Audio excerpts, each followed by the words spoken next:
Welcome to the Crossroads Podcast. What's going on, everybody? It's your man, Hunter Grand, your personal agent for change, making life easy, Barzini. And I'm Fempreneur Extraordinaire, Tech Diva all day, Dre Renee.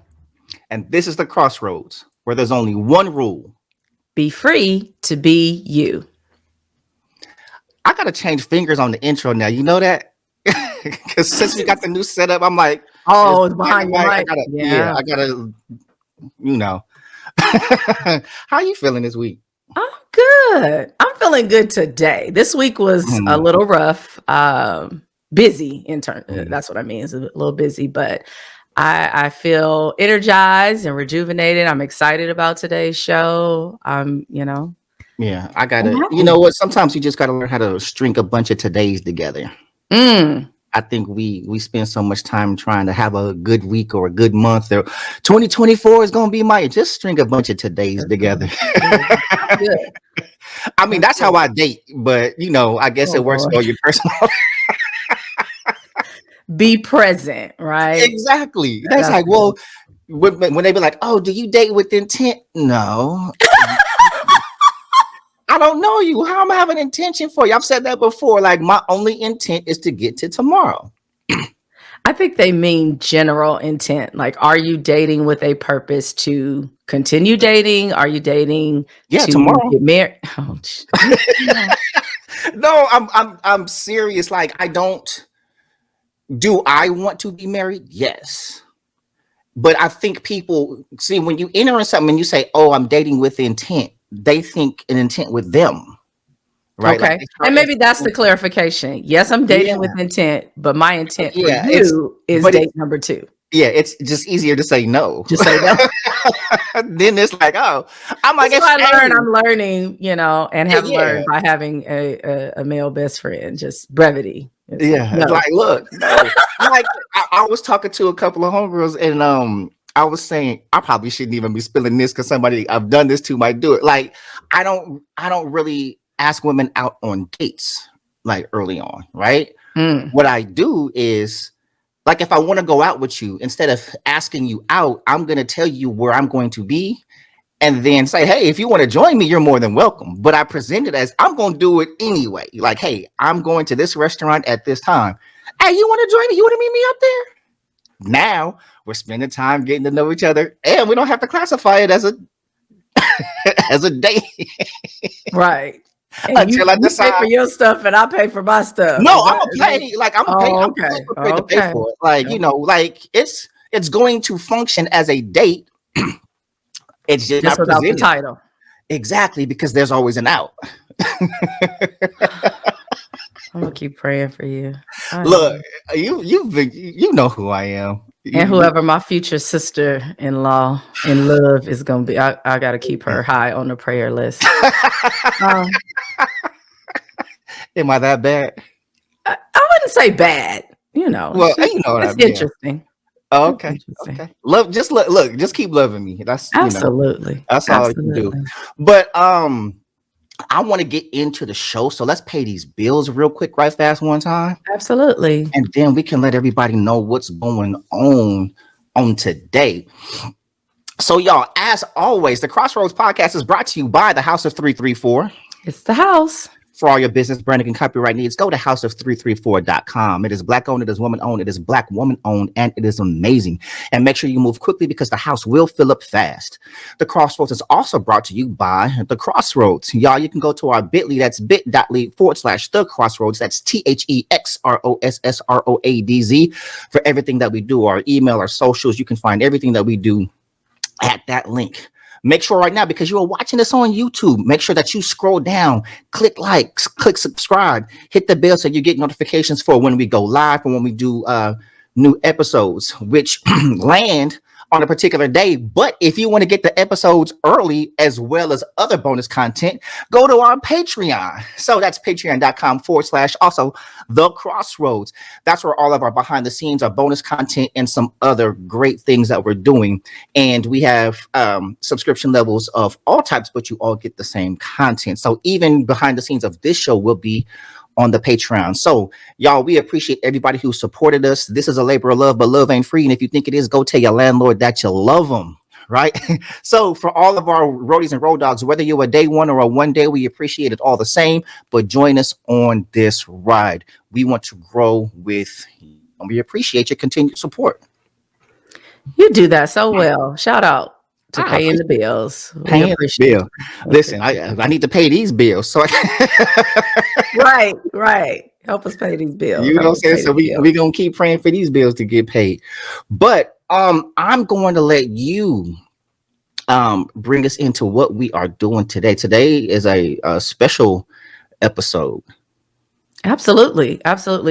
And this season, we are excited about connecting to special guests, friends of the Crossroads, and as we are growing as individuals and we are inviting you as roadies and road dogs to grow with us, we want to bring people to the table with dynamic stories, products, services, anything that can help us in this stage of our lives, right? Whether it's about our personal, professional development, spiritual development, business development, we really want to continue progressing one step at a time. And I am excited about this guest and how his story is going to shift so many of us. And so let's go ahead and get right into it.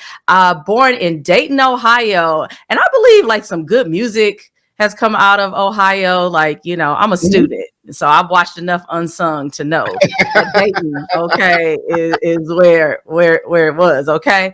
But raised in Los Angeles, he's navigated the worlds of public relations, spiritual leadership, and now documentary filmmaking with a grace and vision that's nothing short of inspiring. He's a proud graduate of Los Angeles Senior High School, and we are LA natives, so shout out to LA, earning a Bachelor of Arts in Communication Arts from California Baptist University, and honed his spiritual leadership at Duke University Divinity School, earning his Master of Divinity and later a Doctor of Ministry from Claremont School of Theology. His journey has been anything but conventional, starting his career at American Honda Motor Company Incorporated before moving into public relations and then dedicating over 2 decades to pastoral ministry. And let's not forget his incredible memoir, The Black Couch, a memoir of a pastor's private pain in public places, where he tackles the raw realities of emotional trauma and the path to healing. Now, as a writer and producer, he is on a mission to reimagine the image of Black men in America and emphasize the critical role of mentorship in inner city communities. His storytelling isn't just about entertainment, it's about healing, connection, and transformation. So let's get ready to be inspired. Welcome to the Crossroads, Dr. Harold Eugene Vann II. Welcome, sir. Greetings. Thank you so much. I appreciate that introduction. You have rivaled Steve Harvey in bringing folk onto the stage. Yes. So ready. Thank you so very much. Shout out to Dre Renee for that great intro. Thank you. Look, listen, first of all, that whole bio just made me think I got to work on mine. I'm just sitting here thinking about that scene on Game of Thrones when Jon Snow saw Daenerys and she got all these titles, Daenerys Stormborn, Breaker of Chains, Queen, like just all titles. And then that was this is Jon Snow. Wow. Yeah, and he goes, "Oh, yeah, he's king in the north."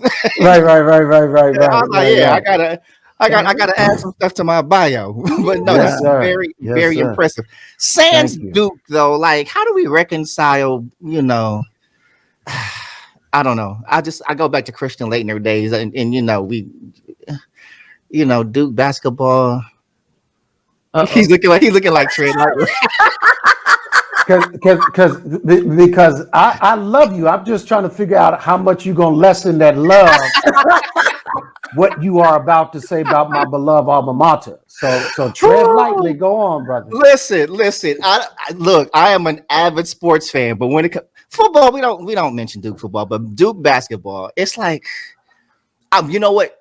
The hate for Duke was He's trying to be nice, Dre Renee. I know. I'm just sitting here like. No, I've always hated Duke, but I will say on a more serious note, though, the Elizabeth, I'm coming to join you. Yeah, but it was so much that when I watched the documentary, I Hate Christian Laettner. Okay, it's like people hated Duke so much. You literally forgot, like he was just he's a regular human being that played, like this is the college he went to. sure, Right. But it was the image you just wanted Duke to lose. It was like, yeah, no. The hate, and we didn't.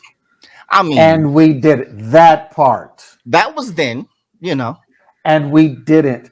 But you mentioned, greetings to you, Barzini. You mentioned this introduction, this elaborate, verbose, maybe graphic introduction to the show. And then this 5'9" peanut head dude walks out onto the platform, or virtually I appear. But what the intro doesn't reveal is I flunked out of Cal State University Northridge twice in 3 years. I sat on a cement bench in the quadrangle, and I said to the Lord in 1985 of May, if you can do anything with my life, you can have it. I was at rock bottom failure. I had run through the females in the college. I had gone through all the frat parties. And the only place I didn't make it to consistently, bedrooms, frat parties, the cafeteria, but not the classroom. I flunked out twice in 3 years. My mother was a Sunday school teacher, par excellence, went to a conference in Fountain Valley, learned of California Baptist College then, says to me, Harold Eugene, apply. Mom, I couldn't even get into a junior college with my GPA. It's less than anything somebody would look at. She said, hon, just try for me. Long story short, I applied simply because my mother asked me to. California Baptist College admitted me on probation. I got in. I went from a 1.2 GPA to a 3.4 overall, major in communication arts, graduated, got myself together, accepted my call to ministry. Then Barzini, Lady Dre Renee, had the audacity to run to the academy and not to the pulpit when I heard a call to preach. Not only did I try to matriculate into seminary, but my head and heart chose the premier theological institution, speaking of the excellence of Duke, University, Durham, North Carolina, Brother Barzini. Throughout the university, from the sporting floor to the halls of academia. And I applied to the premier theological institution in the world. Duke Divinity School accepted me on probation.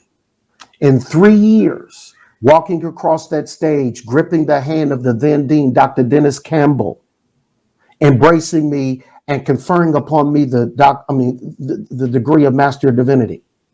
And then I graduate, go into pastoral ministry, and run into what we will talk about in a few moments in my memoir, church folk, retreated, applied to doctoral studies, earned my degree, Claremont School of Theology, Claremont, California, 2015, discipline practical theology.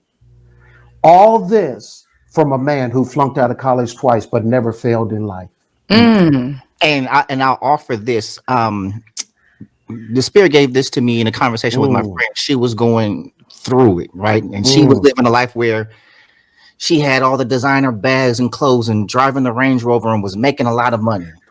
And she had hit some hard times. And, and she mentioned she was at rock bottom. And I was at work walking on the field, and the Spirit was like, that's not rock bottom. And so a lot of times what we think is our rock bottom is our high point, because talk to me. That's where God reaches us, right? Like, you're at your peak, closer to God, because you're closer to God then, right? What you think is rock bottom tends to bring us to God, because ain't nothing else working, right?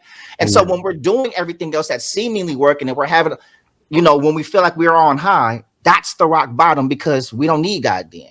It's like, I'm doing everything that I want to do.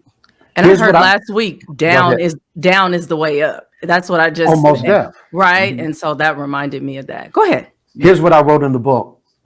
My rock bottom was real. Drinking, partying, had ran through most of the women at Cal State University Northridge.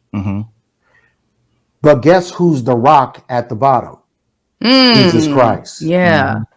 And like you, Barzini, like you, Lady Dre, I realized I was at the bottom and there was no other place to go but up. Amen. And then I told the Lord, if you can do anything with my life, you can have it. And then from that experience, the moniker arises. Sometimes failure success is the result of failing. Yeah. Failure can be the fertilizer for success. I learned how to fail, which made me wiser in how to succeed. Yeah. Wow. Well, in that case, I should be real wise by now. Oh, yeah. There's a book in all of us if we look backward. And so let's start there. What was the moment that made you realize that you wanted to even write this memoir? When I realized that people need to stop just focusing on what happened to us and began to entertain philosophically why it happened. Secondly, I wanted the world to know what some segments of the so-called body of Christ is doing to pastors. Because most time when a congregation is in trouble, in a conundrum, in a quagmire, in difficulty, dysfunction, we're looking at leadership and we're not focused on laity. In the Baptist congregation in particular, the polity and the arrogance married have created confusing congregations. So I need the world to know what's going on, in particular in the Baptist denomination. And thirdly, I want the world to know trauma is not the final chapter of your life, despite chronology, despite age. Healing, hopefully, that trajectory is how you'll end your life on a crescendo. So the courage to write a memory that I recount, memoir, bravery, is the one thing I needed to stroke the keys of this computer so that the world would know why, the world would know what's going on in local congregations, and the world would know, lastly, that trauma is not the final chapter of your life, but healing. Excellent. Ooh, So I got to stop right here because I remember when I first heard Dr. Vann preach, and I had the same feeling I have right now. I was like, let me look this word up. Okay. I was at Faithful Central and I was just like, this is so poetic, but also the truth was there. And then it was punctuated by things that I had to look them up. Wow. But I have over the years, definitely have followed you. I remember you having your own church, of course, in LA. I think I had some friends that had gone to your church, and you may not remember, but a very, very good friend of mine, childhood friend, one of my best friends, his mother passed away a few years ago, and you actually did the eulogy for the family. And so I totally appreciate your years of ministry, and I know we're going to get into the hurt, but I hope that you know that even within that, you have made such an impact to the body of Christ, and probably some people that you'll never, hear from or that will be able to tell you that or give you your flowers. So I wanted to do that before we go forward. Yeah, and 2 more funerals after that with our dear brother. Yeah. Pastor Vann, we need you again. Yeah. Yeah. Yeah. So he and I are still connected. Oh, wonderful. I wanted to ask you a question based on what you said, focusing on that part where we're not focusing on what happened, but the why. And so we know, especially among the Christian community, it's a lot of, well, it was God's will or the devil. Accountability is one of my love languages, right? So what would you say to that narrative and those that are leaving out the narrative of the choices that you've made, that it was neither God's will or the devil's doing, but you, because God has given us choice. Oh, you're on a theological standing, sure, strong ground. I've said many times to 3 congregations, in between a good God and an evil devil and his demons is you. There is some human responsibility that you must take, because in the immortal words of the late comedian Flip Wilson, the devil didn't always make you do it. You have to take responsibility. So ultimately, I'm committing my heart and my soul to paper and pen, because in the words of the great prolific thinker and writer James Baldwin, quote, "We write in order to change the world," end quote. This book, The Black Couch, subtext, a memoir of a pastor's private pain in public places, is my endeavor to change the world. Now, that could be literally, but it is definitely figuratively. My world, my circumference, my community, my neighborhood, my household, my workspace, my living space, and then branching out to city, state, country, world. My book, with the help of the Holy Spirit and good people like you, providing platform on which I can discuss it, will read this book and their lives will be transformed, because while reading, you're walking with me. But during the reading, you replace me and place you there, and now you're the man or woman in the mirror with the book in your hand. And you have to ask yourself, ultimately, will thou be made whole? Will I change? Bishop Noel Jones, City of Refuge, you know him. He says, and I quote, "Ultimately, it's your responsibility to make your life work," end quote. Paraphrasing, I know some of you were born into jacked up situations, you name it, drugs, all types of dysfunctions. But now what? Connected to Christ. You make your life work. How? Talk to me, Bishop Jones. By co-creating with God. When you decide on the quadrangle of Cal State University Northridge that this is not the last chapter of your life, having flunked out of college twice in 3 years, who in their right mind thinks about college? Right? Yeah. It's work at that point, because school ain't for me, right? But I decided to take responsibility. Getting busted in a sexual affair in my second congregation, I took responsibility for that. That's what it means to be an adult man, a Christian, taking responsibility. So to the what? Kicked out of a congregation, going through all types of turmoil. Why was I going through that? Ultimately, in between a good God, Brother Barzini, and a diabolical demon and devil, Harold Eugene had to take responsibility for the decisions that I was making. Okay, And well, that in the book, I blame no one. It's not a tell-all book. I don't name anyone but myself. All the women I dealt with in these sexual situations, which was my anesthesia for my trauma, I don't name it. It's not about them. It's about me. Yeah, and we both like, yeah, and you know what, and I commend that as well, because we live in a world where everybody's got a camera and a mic, and people are literally getting famous with mess and dragging somebody else into, like, it's hard for me to say, like, when you have your Wendy Williams of the world. I don't know her as a person, but as far as the platform, you've made millions with mess, right? A lot of it unsubstantiated here, and that's not what we ever aim to do. Now, we might talk about some things that are happening in the world, but we never seek to destroy anybody through the work that we do. Right.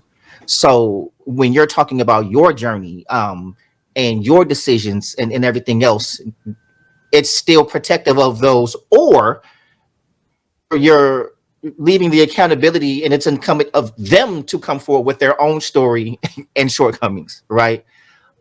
in their time, whenever that is, if it happens. But that's not on on you, Not at all. So no, I commend that. That's good work.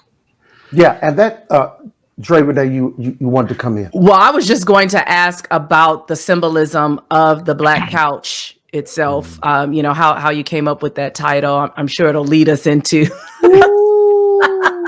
some more conversation. Indeed. Okay. I love that title, especially the subtitle too. Mm-hmm. I appreciate that, Barzini and Lady Dre Renee, because when titling my memories of this season of my life, it had to be provocative, right? And indeed it is. So I'll let you set it up. Oh, well, okay. I was just asking. So in terms of the title itself, Yes. what is the symbolism of the Black Couch? It's in a word. And how? Okay. Epiphany. In a word, epiphany. Okay. Now let me set it up. Okay. There was a woman in Virginia that I was seeing consistently on the DL. Seeing consistently is code word for sexual activity. Because I learned on that Black couch, I was traumatized from daddy issues that started at 7 years old and controlled my life to well into my early 30s. So this is a literal Black couch. Here I come. And so one day I called her one night and I said, can I come over? What are you doing? Nah, I was a little late. I got to get up and go to work in the morning. So I talked my way in as I normally do. But it wasn't a force. The door was already cracked proverbially because she wanted me in there. So I got there. Her children were asleep. We're in the living room wherein we see a Black couch where most of our sexual activity and interaction and conversations happen. We began to have intercourse, and in 2 minutes, I ejaculated. I was done. I began to grab my clothes, and she says, and I quote, "Why do you treat me like a hoe?" End quote. I'm grabbing my clothes. I'm beginning to cry. I'm facing away from her. I didn't want her to see me cry. I'm grabbing my clothes, and I was arrested in that moment. I plopped down on the Black couch, and I began to cry profusely. It was in that moment I realized I wasn't just horny, I was hurting. I'm hypersexual. I write that in the book. I plopped down on the Black couch and I began to cry profusely. And it was in that moment, folks, I had the epiphany. Something is wrong with me. And I'm using sex with women. There was never any men, never anything like that. I didn't cross that line and never will. But I used women. To be clear. Oh, Crystal. Literally and figuratively, Crystal. And I used women for my anesthesia. So when I began to reflect on that season of my life, where was the moment of turn? Light bulb, transition, crossroads. I am privileged to sit on the powerful podcast titled The Crossroads. Guess what? A crossroad is a smaller road that goes across a main road.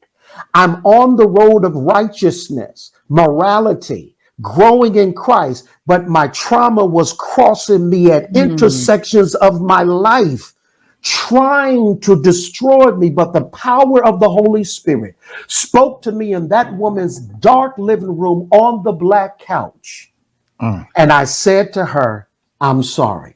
I grabbed my clothes. I bolted for the door, half dressed, ran down the steps, got into my car, got home, jumped into my townhouse, ran upstairs, threw my clothes off, leapt into bed, climbed into a fetal position and cried all night long. The Black couch was the turning point from trauma to healing. Wow. That's deep. yeah. I'm like, woo. I'm like, I'm waiting to see the visual representation. You know what I'm saying? Like, I Oh. know. yeah, because She had on a dark green negligee. He was like, I can like, yeah, yeah. And she said to me, I'm not a hoe. Stop treating me like that. First of all, I haven't heard the word negligee in Oh, I'm years. classic. Oh I'm yeah, classic. yeah. You've got to turn me on mentally before I ever catch up physically. Yeah, well, nowadays you just hear about a moo so and bonnets. yeah. Or just naked. Or that, Or but that. yeah. So let me see, because I was about like And so let me widen this frame for you because you're both have an entertaining background. So in that same living space, we're having sex. And I discovered I wasn't the only person nor she in that room. Stop right there as I write in the book. No, I wasn't having an orgy. right. My conscience was in that room. Mm-hmm. During intercourse, I asked her on the black couch, why do you let me in here knowing I will never commit to you? Ooh. She says, and I quote, I let you come here because I know you're going to go somewhere. And I don't want that somewhere to hurt you. So I let you come here, end quote. Wow. In my immoral mess, the power of the Holy Spirit was in that room protecting me. This is why, Barzini, I never mislabeled the women in my season as somebody who tried to work against me or destroy me. Here's what happened. This woman, the black couch living room, turned out to be my angel. And that's the direction. That's a crossroads I take in the book. God was protecting me in all of my historical immoral mess. There's in a new project that I'm working on, and one of my notes is God factors in our stupidity in his plan. Like when God has a plan for us, but he also factors in our stupidity. He's like, all right, I got something great for you, but I also know you're stupid. You're gonna mess this up. Right. And you can mess it up. But also, when we talk God's plan, I was going through a whole bunch. And the thing that I struggle with is God's details, right? Because he doesn't always reveal to them, right? I need the information. Yeah. And one of my biggest frustrations in life is like when I go through something, he has always brought me, when I thought something was happening to me, right? It was happening for me. I never know this until the end, right? And so my frustration with guys like, can't you just tell me this? Like, what? Skip to the end. Just tell me what you're doing. Like, fast forward. Yeah, but I was convicted because then, and this is a video I had seen before, but Dr. Miles Monroe, and he was doing an interview to where he said, and he was talking to me in that moment, I believe, is God doesn't share his plans because if he did, we wouldn't do them. Like the details, like if we knew what we were going to have to endure and go through to get to where he has us to go, we likely wouldn't do it. Yeah, it's like, you know what I mean?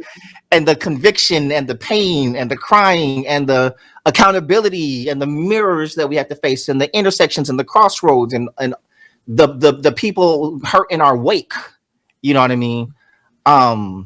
Yeah, like and I don't think for a second that God means for those people to be hurt because those are our decisions, but it's if we knew, he knows just what to tell us to get us to do what he needs us to do as far as like the information. This might be a sidebar, but let me jump in real quick. If you look backward over your life and you're analyzing your life steps, you call them footsteps, I call them life steps. Here's my conclusion. The plan is never necessary in forecasting. You're the plan.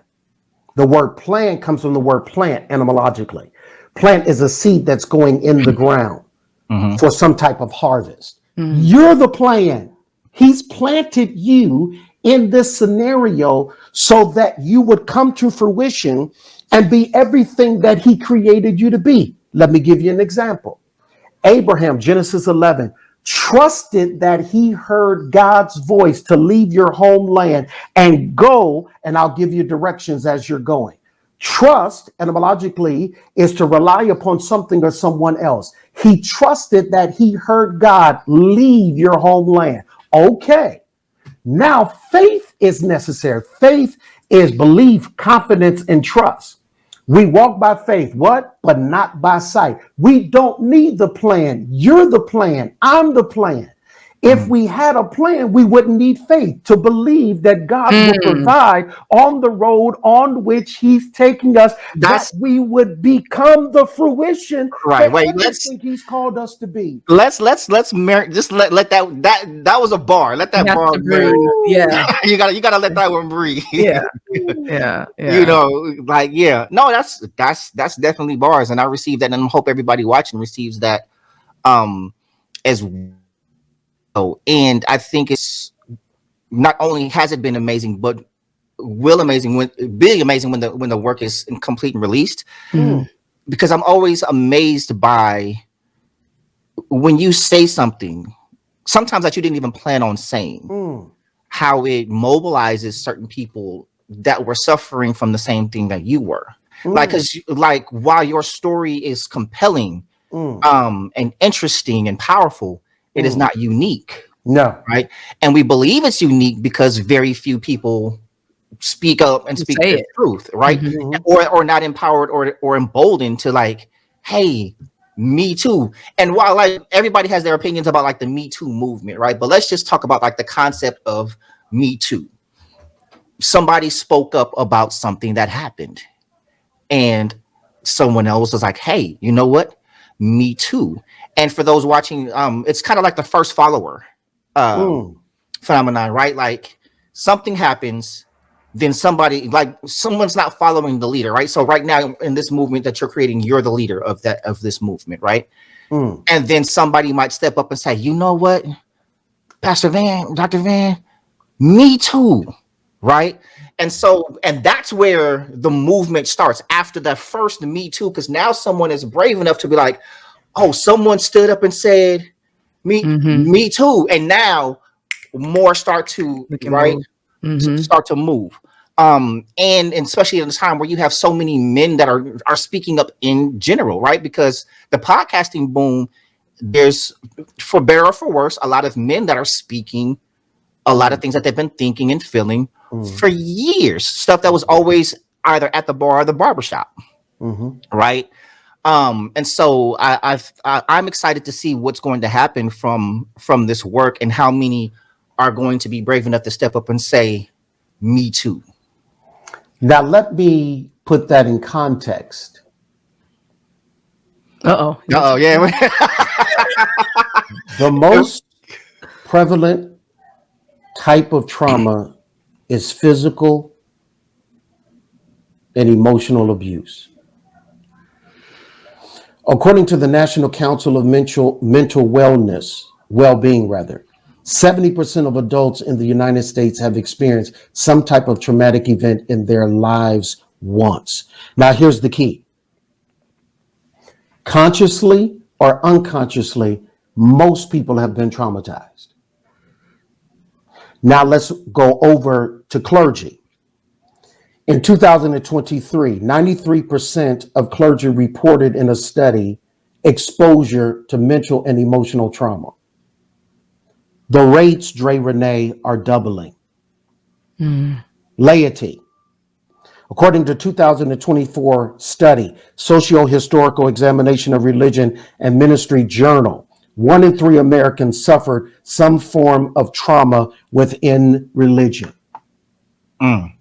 So if you forecast a movement, these statistics I give you are going to blow you out of the water when people start opening their mouths. Would you agree with that, Dre Renee? I would. We can't argue with the statistics. Yes, ma'am. With the numbers. Thank you for sharing that with us. And I wanted to, if we could, go back, because you mentioned age 7. I think that was the place that you identified trauma. So if you will, can you take us back? Either did you realize that's where the trauma was at 7, or were you an adult looking back at it? And what was that experience like? Great question. Church hurt, which happened March 1997 at 9:20 p.m. Oh boy. At Rural Baptist Church in the Book in Danville, Virginia. Church hurt exasperated daddy issues. Now let's back up. My mother married Harold Eugene Vann Sr. from Dayton, Ohio, 66, moved us to Los Angeles, California. In 1972, my parents got divorced, initiated by my mother, because my mother says, "You are an alcoholic, Harold, and I'm not waiting for the crash." My father moves out of the apartment on Steve Lee Avenue in the jungle.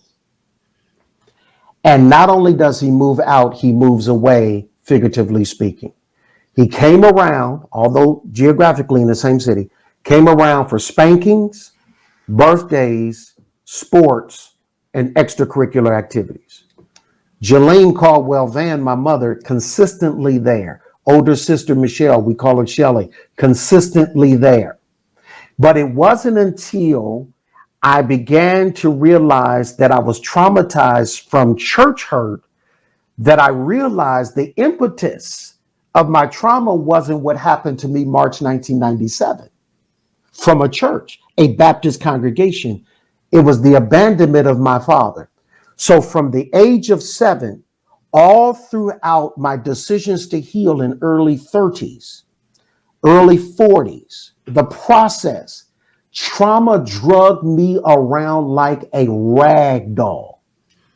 So albeit hypersexual, let me clear that up, not the other word, hypersexual, I always had the reach for women, not knowing. I'm looking at girls in elementary school. It increased when I got to junior high. It doubled when I got to high school. It went bananas when I got to college. I didn't know I was anesthetizing from my daddy issues. It wasn't until I started to reflect that I'm hurting. And the anesthesia, smoking, drinking, gambling, sports, shopping, church, even going to church, all these types of things we do. Now the plethora of weed, everybody got to get high. Everybody got glaucoma. Everybody got cataract. Everybody got a back issue. But we are trying to do multiple things. Stop hurting, numb the pain, feel better, or feel something different other than the pain that I go to sleep with, wake up with, live with, navigate. And it's dictating every decision that I make. Cal State University, Northridge, living in Los Angeles, driving a light blue Datsun B210, 2 a.m, horny, wake up, horny, wake up. I'm searching for the phone. The telephone number is written on a piece of paper from a double knit piece of gum. I call her and I said, hey, what you doing? She lets me come. I'm driving in the rain at 3 a.m. because my trauma was dictating I get up and go. And that introduces a segue to what addiction is. We'll talk about that. I was addicted to sex and sexuality with women because I was traumatized. We'll get to that in a minute. Ooh. It's just so much to unpack. It is. You know what I mean? So having said that, where are we with the book, Harold Eugene? It's in manuscript form. I started pitching for literary agency in 2003, rejected all summer. I restarted pitching again in summer 2004. I'm on Query Tracker looking for a literary agent. Why? Why won't you just self-publish? No, I need a major marketing behemoth behind me pushing this book, because this book, The Black Couch, is going to parlay me into the other business things in the entertainment I want to do. And I need the book to do really well. So traditional publishing is my route. I'm focused on that. I'm not being stubborn. It's a plan. It's a route. Because once you connect with a major house, they are now invested in you selling this book. So they push and push. So hopefully when you're talking to me, you're like, Harold Eugene, where are you? Oh, I'm in Kentucky. I'm in Atlanta. I'm in New York, getting on plane after plane after plane, speaking one day, teaching one day, and book clubs and Barnes and Noble, hopping to the next city, selling this book. Now the book is going to sell itself. Because I daringly, lovingly invite you to read the introduction. You won't put it down. How did I write it? I didn't write it, Lady Dre Renee, as Dr. Harold Eugene Vann II. I wrote it as a wounded little boy who was writing out in the words he only understood. Wow. And you know what? It's interesting how things we didn't mean to create manifest. Okay. I've shared this story and I'll share it with you. When I wrote my first book, I wasn't intending to write the book that I wrote. The origin started with, so Kanye West wrote a book years ago, right? It was a small little spiral notebook and it's called Thank You and You're Welcome. Okay. That's right. Kanye. Yeah, it's real Kanye, right? And we can see him saying it too. Yeah. And so it was just, it was like thick cardboard, like you would find in a kindergarten class. But it was just like some of his different thoughts and stuff like that. Like one of them, I remember saying, he was like, if you can't be you, everyone's worried about being used, but if you can't be used, then you're useless.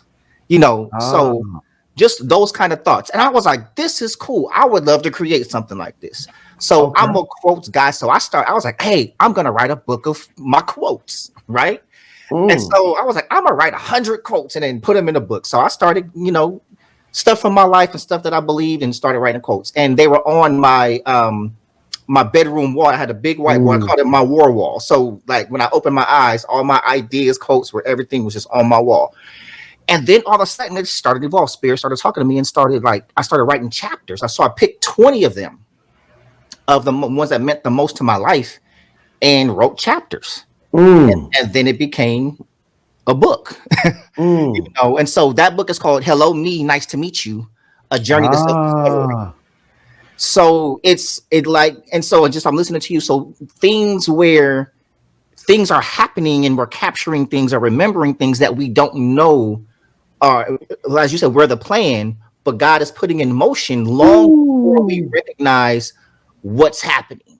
And so now he's using, even though the trauma may not be of God, God knows how to use, right? It's his permissive will. Yeah. Permissive will. Look at the Apostle Paul, right?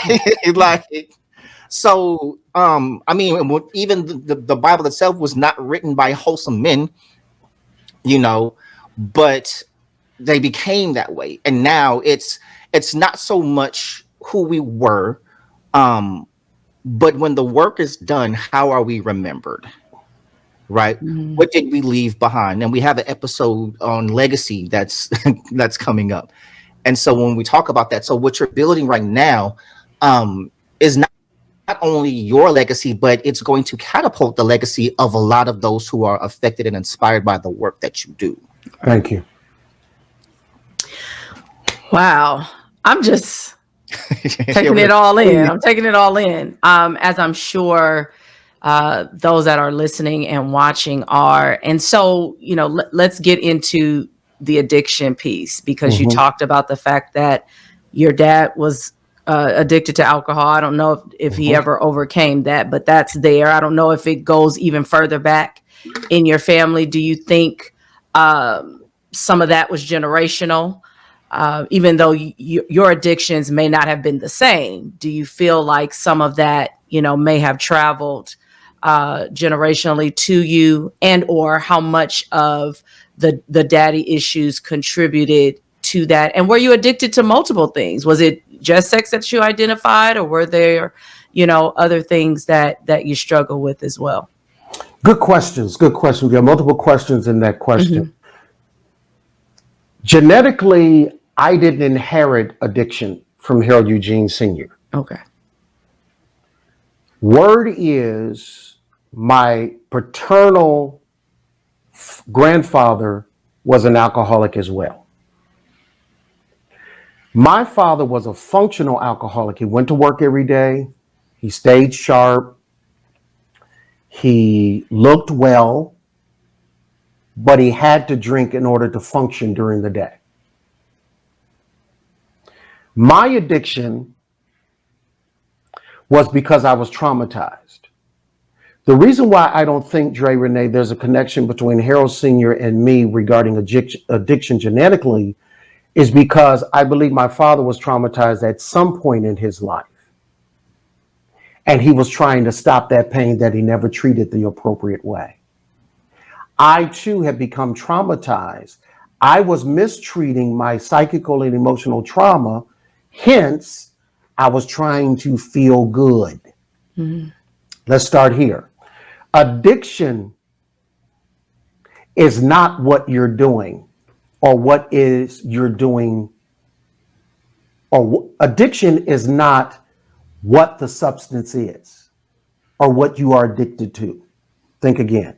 The word addiction etymologically means to hand oneself over to. Addiction is not about the substance. Addiction is about the fact that you gave your life away. So a non-addict is somebody who has themselves or has taken their life back.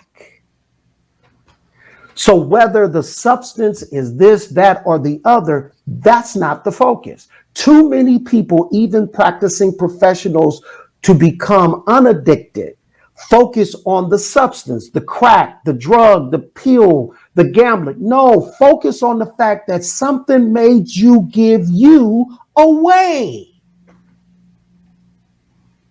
And in the process of using substances, we're trying to either not feel.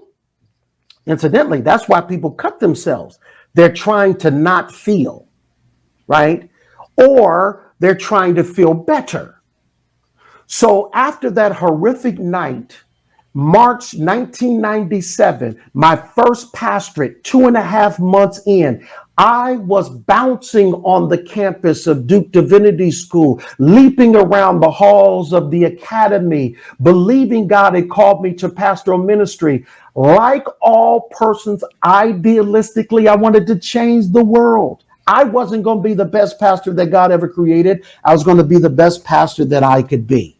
So I get to this congregation and found not really Christians, but church folk, cloaked and empowered by Baptist polity.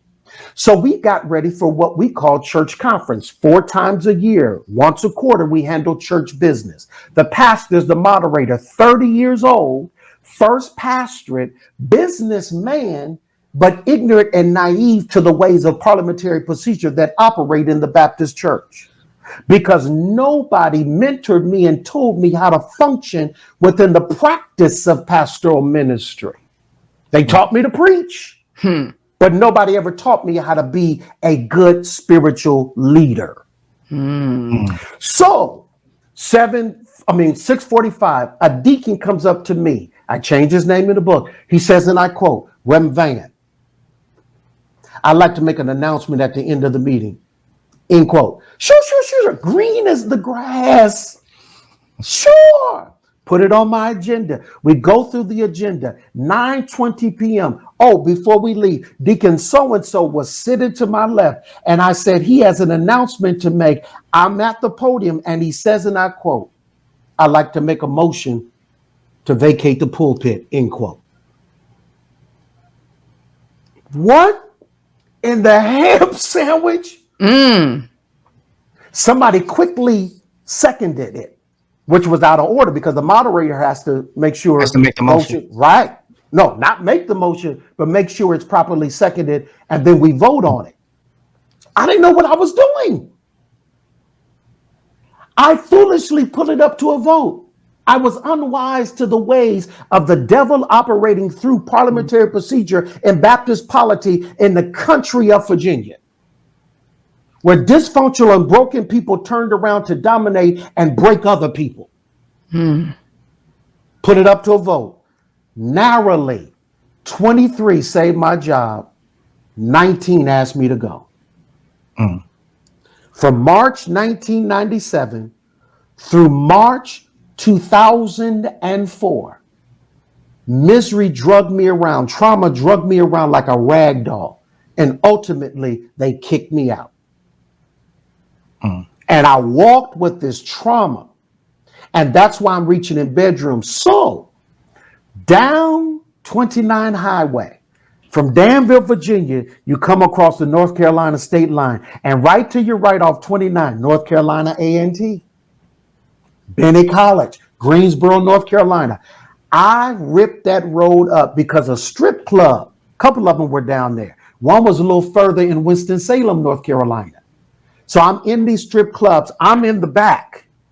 I'm back up off the stage. I'm in there by myself. I'm not calling out anybody else. Have my Yankee cap pulled down on my brow. All of a sudden, one night on a Monday, I feel a tap on my shoulder. Now, my first thought, Barzini, was, who in the hell is touching me in here? My boys aren't in here. I'm in here by myself. Who's touching me? So I turn around and somebody says, hello, Reverend Vann. Oh. And in that moment, Lady Dre Renee, I said, okay, Butchie, that's my nickname. You can either play this off or you can roll with it. I turned around and said, hey, man, what's up, man? How are you? Have a good night. And driving back up 29 North to home in Danville, I said, that's it. You're at rock bottom. Because now you don't care about Reverend Vann, Pastor Vann getting caught. And that was the steps toward my epiphany and revelation that something's wrong with me. And it all is spawned by being transparent. Now stop right there. Transparent is not telling on your business. Trans is a compound word. Trans. It means through. It means through. Transparency is allowing the light of Jesus Christ to shine through all of your scars, your mars, your mess, your wounds, your ugliness, to demonstrate the efficacy of the salvific power of Jesus Christ, of a wretch like me. So how do the you... salvation process is not the altar of your Baptist church while you were growing up at the age of 6.5. Salvation is perpetual. Right. What would you say my soul, saving me from trauma, saving me from death. So let you jump in. Yeah, no. I want you to expound on this. That's the word I was looking for in pre-production. That's the word that was escaping me. But expound Which on one? When I lost my thought, and when we were saying that I remember, we want you to expound. Expound. Okay. Yeah, that's the word that had escaped me because we wanted you to expound on your thoughts. So that's what I want you to do right now. But expound on the preconceived notions, which aren't always right, but we're finding largely that they are. The narrative of pastors and clergymen and being corrupt or immoral, because you're finding a lot of leaders in the church that have experienced what you experienced, done what you've done, but many aren't transparent, and so what it's done now, it's put this black cloud and this microscope over the church, right? Sure. And by a lot of people who have never been in or of the church as well. And so now just the church is under such scrutiny and judgment. And so many people are not only leaving, but a lot of our people are being discouraged from going, because of the image of church leaders. Sure. And a lack of their story being told or accountability or whatever. Yeah. And everything that you're doing right now. So like, how do you respond to those people or those thoughts or that narrative? That's the audience. Yeah. Okay. I wrote for you. There it is. So that I might save you. I can't save your soul. Remember, I said salvation is perpetual in many different ways. Save you from that drug. Save you from that pipe. Save you from gambling. Save you from bedrooms. Salvific. I am the sacrificial lamb transparently, because addicted is not what you're connected to. Addiction is when you hand yourself over. So I'm lost. Lady Dre Renee, from 7 years old, unconsciously, I'm lost to early 30s, mid 30s, early 40s, till I start having these epiphanies. So chapter 1 is entitled Butchie. I'm introducing you to the little boy. Now that's key, because halfway through my first draft, I wrote 210 pages in 8 weeks. I asked myself, okay, Butchie, who's writing, the wounded little boy or the pastor? Barzini, I decided after a colloquy with myself, the pastor needs to write because you're the man on the platform with a $1,600 clergy robe and you're an immoral mess, not fit to lead a pigeon. Chapter number 2, I dive in, I'm hurting. Chapter number 3, 2004, 3 things that happened in that year. Number 1, my dad dies August 2004. Rural Baptist Church kicks me out March 2004. I lost my seat in my first doctoral program, Colgate Rochester Crozier Divinity School in Rochester, New York. All 3 things that I held dear, family, ministry, and education, in one fell swoop were taken away from me in 1 year. Chapter number 3, 2004. Chapter number 4, kill it before it kills you. Now, here's where we start talking about this. I argue that it begins now, it long overdue the time where we need to lower the pulpit in these sacred buildings called temples.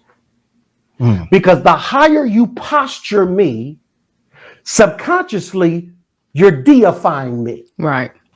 And if you prop me up as a moral man, having never done anything wrong, and more importantly, can never do anything wrong, that's why he or she is up there. When I expose my flesh, my proclivities, my predilections to you, and my predisposition to sin, it devastates you. And you don't want to give me grace. You don't want to give me mercy because I broke your theological heart. Mm-hmm.